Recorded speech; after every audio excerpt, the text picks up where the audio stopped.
Hello, Shri Swami Samarth. तर आज आम्ही चाललेलो आहे विरार ईस्टला, मनवेलपाडा, कारगिल नगर, टेपाचा पाडा या मठात चाललेलो। तर आम्ही तिथे पोचलो।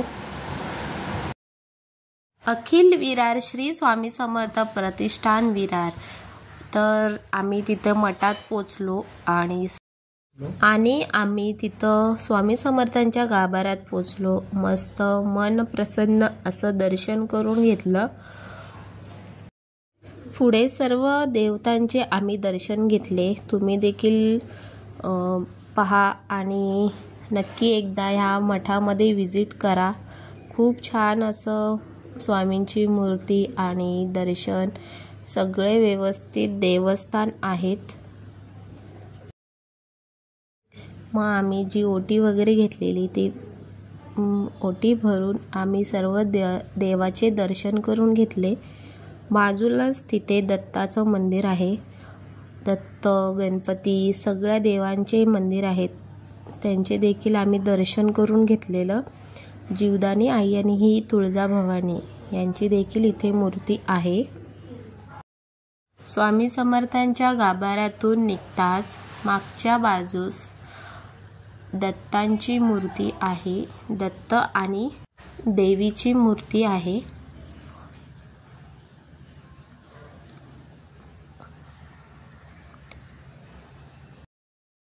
आम्ही दत्त आणि या देवीचं दर्शन घेऊन एक गाभाऱ्याभोवती आम्ही एक फेरफटका करून घेतलेला। तिथं देखील वेगवेगळ्या देवतांचे फोटो वगैरे होते, त्यांचे देखील दर्शन करून घेतलेले।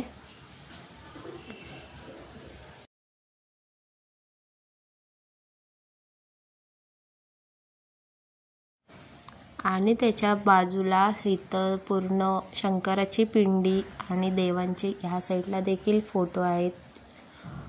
ही गादी आहे गुरूंची। आणि मग असं व्यवस्थित दर्शन करून झाल्यानंतर आम्ही गेलो पाठच्या साईडला। तिथं देखील मंदिरं आहेत, तर तुम्ही देखील जा आणि ह्या छान अशा वातावरणात मन प्रसन्न असं दर्शन करून घ्या।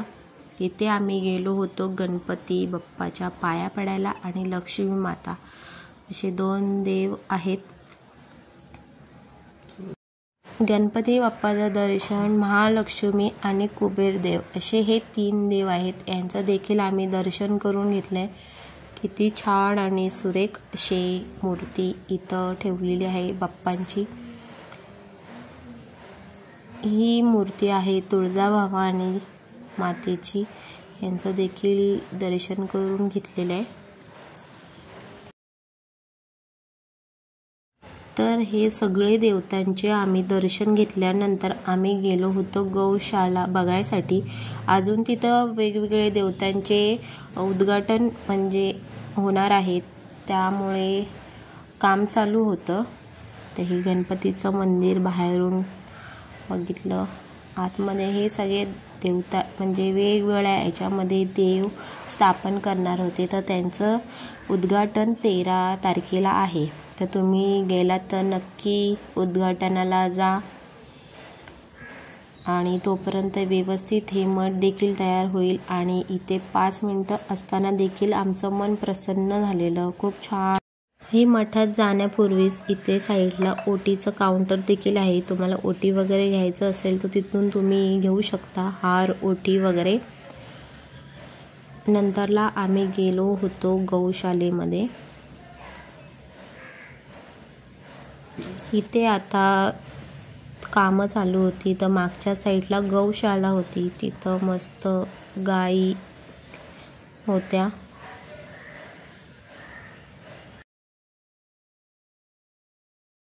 तुम्ही पण या मठामध्ये नक्की या आणि खूप छान वाटतं। सगळे देवांचे दर्शन देखील होईल।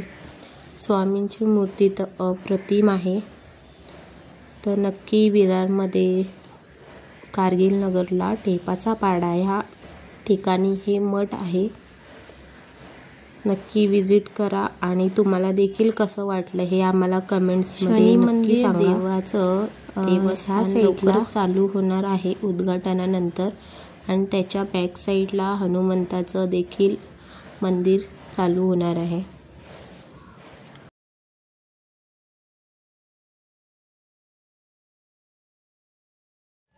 आणि इथून पुढे जाताच आम्हाला हनुमंताच्या मंदिराच्या बाहेर फिश टँक देखील बघायला मिळालं. खूप असे त्यात छोटे छोटे मासे देखील होते आणि खूप सुंदर असं बनवण्यात येणार आहे ते. तर लवकरच 13 तारखेला उद्घाटनानंतर तुम्ही विजिट करा. तोपर्यंत अजून तुम्हाला व्यवस्थित बघण्यात येईल.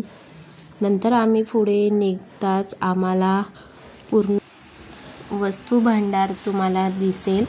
मठाच्या बाहेर येताच तिथे स्वामी समर्थांच्या मूर्ती, जी माळ वगैरे असते ती तुम्हाला इथे मिळेल. अगरबत्ती वगैरे सगळे वस्तू इथे दिसण्यात येईल. जर तुम्हाला इथून परचेस करायचे असेल तर तुम्ही घेऊ शकता. आणि अशी मस्त मस्त क्वालिटीचे तिकडे वस्तू, स्वामींच्या मूर्ती, पादुका वगैरे अशा वेगवेगळ्या वस्तू तुम्हाला घ्यायला तिथं मिळतीलच. तर तुम्हाला देखील हे कसे वाटले नक्की सांगा आणि तुम्ही देखील जा. आणि तिथे गेल्यानंतर ज्या अगरबत्ती आहे ते तिथेच बनवल्या जातात. तर त्यांचा कॉन्टॅक्ट नंबर देखील दिलेला आहे, तुम्ही मागवू देखील शकता कॉल करून. जर तुम्हाला चौकशी करायची असेल तर पुढे हा नंबर दिलेला आहे, त्या नंबरवरती तुम्ही कॉल करू शकता. ही पूर्ण माहिती तुम्ही वाचा आणि अगरबत्तीला ऑर्डर करू शकता.